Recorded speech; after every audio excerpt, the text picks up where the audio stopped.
आप लोग का फिर से एक बार बहुत बहुत स्वागत है। तो आज के इस लेक्चर में हम लोग चालू करेंगे मिल्क प्रोडक्शन। देखिए, इससे पहले हम लोग 10 लेक्चर में जो है एनिमल हस्बेंड्री पूरा कंप्लीट कर दिया हूँ, ठीक है। अब आज से जो है चालू करेंगे मिल्क प्रोडक्शन। ये हमारा 11वां लेक्चर होगा और आज जो है हम लोग मिल्क प्रोडक्शन में फर्स्ट हम लोग पढ़ेंगे मिल्किंग मेथड, यानी कि दोहन की विधि, ठीक है, दुग्ध दोहन की विधि। तो दुग्ध दोहन की विधि बेसिकली जो है दो टाइप से होता है। एक होता है हैंड मेथड, यानी कि हस्त दोहन, हाथ से दोहन की क्रिया करते हैं, और दूसरा होता है मशीन, ठीक है, मशीन के द्वारा दोहन की क्रिया किया जाता है। अगर इन दोनों में देखेंगे तो मशीन से जो है मतलब बहुत फास्ट और बहुत क्लीन मिल्क प्रोडक्शन जो है होता है, लेकिन हैंड मेथड से ये जो है पुराना मेथड है और सर्वाधिक जो है दुग्ध दोहन की क्रिया जो है हमारे देश में इस मेथड से किया जाता है। अब हैंड मेथड जो है 3 टाइप से होता है। पहला है फुल हैंड मेथड, मतलब कि इसमें हम पूरे हाथ का इस्तेमाल करते हैं, पूरे हाथ के हथेली का हम इस्तेमाल करते हैं। तो जिन पशु के थन लंबे बड़े होते हैं उन पशु में हम फुल हैंड मेथड का यूज करते हैं। इसमें हम पूरे हाथ का इस्तेमाल करके हम दुग्ध दोहन की क्रिया करते हैं, ठीक है। तो इसमें देखिए फुल हैंड मेथड जो है ये सबसे बेस्ट है। अगर तीनों मेथड से देखेंगे, जो हैंड मेथड 3 टाइप से है, अब 3 में से अगर देखेंगे तो सबसे बेस्ट मेथड है फुल हैंड मेथड। अब ये भी 2 टाइप से है, पहला है ड्राई फुल हैंड मेथड और दूसरा है वेट फुल हैंड मेथड। मतलब कि आप देखे होंगे गाय भैंस के दुग्ध दोहने से पहले जो है हाथ को गीला कर लेते हैं, या तेल वगैरह या लुब्रिकेंट वगैरह लगा के हाथ को गीला कर लेते हैं, तो वो हो गया आपका वेट जो है फुल हैंड मेथड। और एक जो है बिना लुब्रिकेंट के ही जो है दोहन की क्रिया चालू कर देते हैं, ठीक है। तो इन दोनों में अगर पूछेगा तो dry full hand method best है। क्यों बेस्ट है? क्योंकि देखिए हाथ को अगर गीला करेंगे ना तो हो सकता है कि हाथ से कुछ गंदगी जो है दूध में टपकने की या फिर दूध के बाल्टी में जाने की संभावना रहती है, लेकिन हाथ अगर सूखा रहेगा तो इसमें जो है कोई गंदगी हाथ से दूध में जाने की संभावना नहीं रहता। तो इसीलिए जो है ये ड्राई फुल हैंड मेथड सबसे बेस्ट माना जाता है।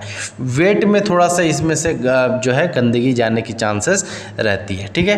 तो फुल हैंड मेथड किस में यूज करते हैं? तो गाय भैंस में यूज किया जाता है जिनके थन लंबे बड़े होते हैं, ठीक है। दूसरा मेथड है नकलिंग मेथड। सबसे घटिया मेथड यही है, नकलिंग मेथड, जिसको बोलते हैं अंगूठा विधि। इसमें हम अंगूठा का इस्तेमाल करके दुग्ध निकालते हैं। जैसे कि हम पहले में पूरे हाथ का इस्तेमाल करके दूध निकाल रहे थे, इसमें हम अंगूठा का ऐसे टाइप से इस्तेमाल करते हैं। मान के चलिए जो ग्वाला दूध निकाल रहा है, ठीक है, अब उसका नाखून जो है बहुत बड़ा है, तो नाखून से अगर दबा के दूध निकालने की कोशिश करेंगे तो पता चला कि वो थन में जो है चोट आ गया, ठीक है, थन में चोट आ गया, जिससे थैलेला रोग उत्पन्न हो सकता है।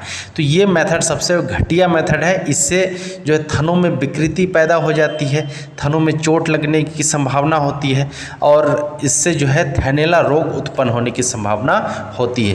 तो ये पूछा जाता है कि थैलेला रोग जो है किस विधि से दुग्ध दोहन करने से उत्पन्न हो सकता है, तो ये नकलिंग मेथड, ठीक है। उसके बाद थर्ड मेथड जो है स्ट्रिपिंग, यानी कि चुटकी विधि। देखिए इसमें जो है हम दोनों उंगली का इस्तेमाल करके हम दूध दोहन की क्रिया करते हैं, है ना। या तो फर्स्ट ब्यात के पशु जिनके थन छोटे होते हैं, या फिर छोटे थन वाले पशु जैसे बकरी, भेड़, या फिर अंतिम दूध निकालना हो तो बकरी भेड़ के थन छोटे छोटे होते हैं, तो उसमें हम फुल हैंड मेथड का इस्तेमाल नहीं कर पाएंगे, तो उसके लिए जो है चुटकी विधि सबसे बेस्ट है, ठीक है।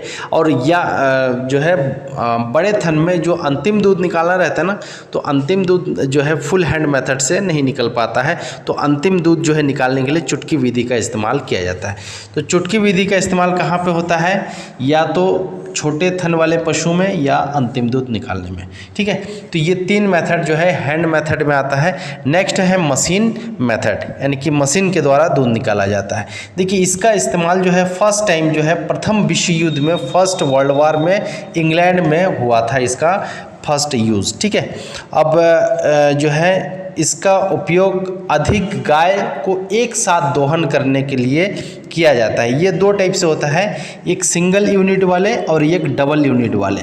सिंगल यूनिट वाले से 1 घंटा में 15 से 17 गाय को दोहन कर सकते हैं और डबल यूनिट वाला मशीन से 1 घंटा में 25 से 30 गाय का दोहन कर सकते हैं। ठीक है, अब देखिए इसके संबंधित कुछ और पॉइंट्स है जो आपको ध्यान रखना है।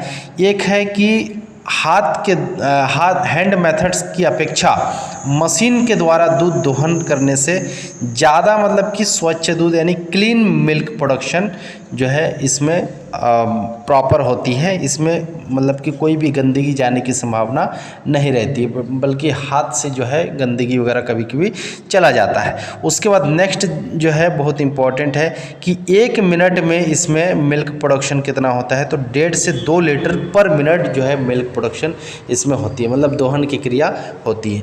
उसके बाद इसका जो वाइब्रेशन है, देखिए इसमें दोहन की क्रिया जो है वाइब्रेशन के थ्रू होती है। ठीक है, ये पंपिंग करते हैं तो उस वाइब्रेशन के थ्रू जो है दोहन की क्रिया होती है। तो पर मिनट वाइब्रेशन इसमें 50 से 55 होती है।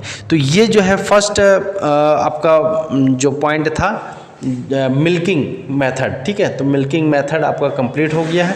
यहाँ से क्वेश्चन आता है कि सबसे बेस्ट मेथड कौन सा है, तो अगर हैंड और मशीन में देखेंगे तो मशीन जो है सबसे बेस्ट है ना, in case of clean milk production, है ना। क्लीन मिल्क प्रोडक्शन करना है तो मशीन उसके लिए सबसे बेस्ट है।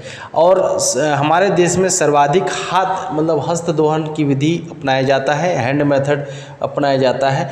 अब हैंड मेथड 3 टाइप से है, इसमें से बेस्ट पूछेंगे तो जो है हैंड मेथड। अब हैंड मेथड 2 टाइप से है, ड्राई एंड वेट, तो इसमें से सबसे बेस्ट है ड्राई फुल हैंड मेथड। ठीक है, तो ये आपका पूरा मिल्किंग मेथड जो है कंप्लीट हो गया है। अब इसके बाद जो है कंपोनेंट ऑफ मिल्क हम लोग देखें।